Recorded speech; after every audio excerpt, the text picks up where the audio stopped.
यला महानगरपालिका अनधिकृत रूपे दिएका तगु संरचना त दोचर थुनाबिगुदु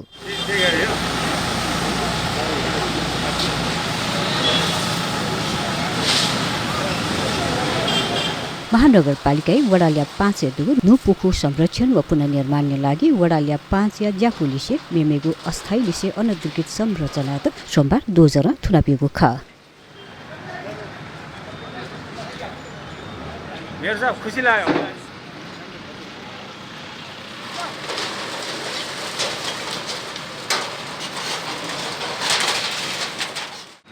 ललितपुर महानगरपालिकाले ऐतिहासिक पोखरीहरूलाई चाहिँ पुनः रिभाइभ गर्ने हाम्रो योजना छ।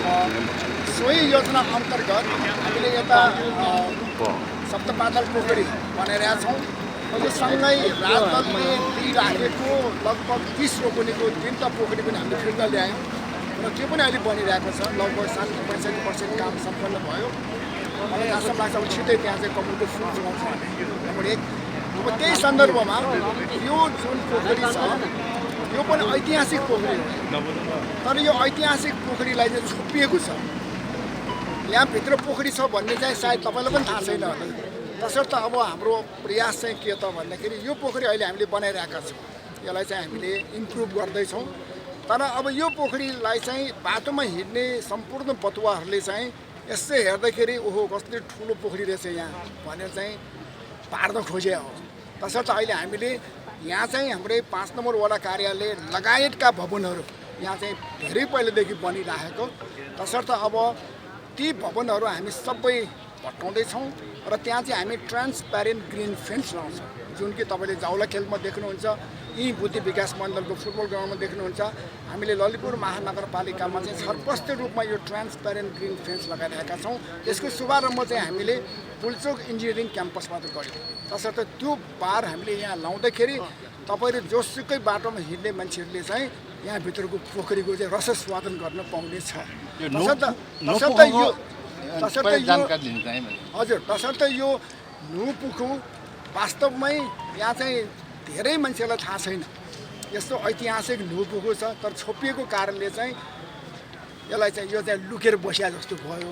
तसर्थ अब हामीले चाहिँ आजदेखि यो यहाँ रहेको भवनहरू जुन भवनहरू छन् तिनीहरूलाई चाहिँ हामी हटाउँछौँ र त्यो पोखरी पनि चिटिक्क पर्ने गरी हामी बनाउँछौँ। पुखुया पूर्व लाग्या अझ न बिस्तारै झुले दुगुले अनया चिगु सटर नाप महानगरपालिका वडा भवन न थुनाबिएको ख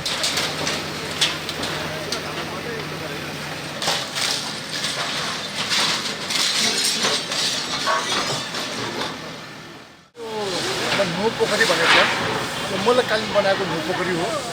यो सम्बन्ध अगाडि यो तराजु 12वटा तराजु छ। त्यो नु पोखरी नै छेकेको र ललितपुर महानगरपालिकाले यो पोखरीलाई राम्रो 2082 साल अब असार 31 गतेसम्ममा न्याय सक्ने भनेको छ। त्यसमा लेखा छ 82 सालमा लेखेर यो सबै हटिसकेपछि त्यहाँनिर पोखरीमा मैले सुने अनुसार त्यसमा के छ भने एउटा त्यहाँ मान्छे मर्निवाक हुने सडक पेटी हुन्छ, त्यसपछि गार्डन हुन्छ, त्यसमा स्मार्ट टोयलेट छ, त्यसमा पार्किङ व्यवस्था पनि हुन्छ। भनेपछि यो एरियाको लागि एकदम राम्रो र यहाँको मान्छेहरू यहाँको जुन एरियालाई राम्रो हुने घुमफिर गर्ने राम्रो हुने भयो। त्यसपछि आएर यहाँनिर पोखरी जुन पहिला देखेको थिएन, अब सबै हटाइसकेपछि त पोखरी छलङ्ग हुने भयो। हाम्रो पुरानो पोखरीहरू जुन कारण पोखरी बलकालीन बनाएको पोखरीहरू पनि हामीले यो भएपछि एकदम राम्रो हुने चाहिँ आशा गरेको छु।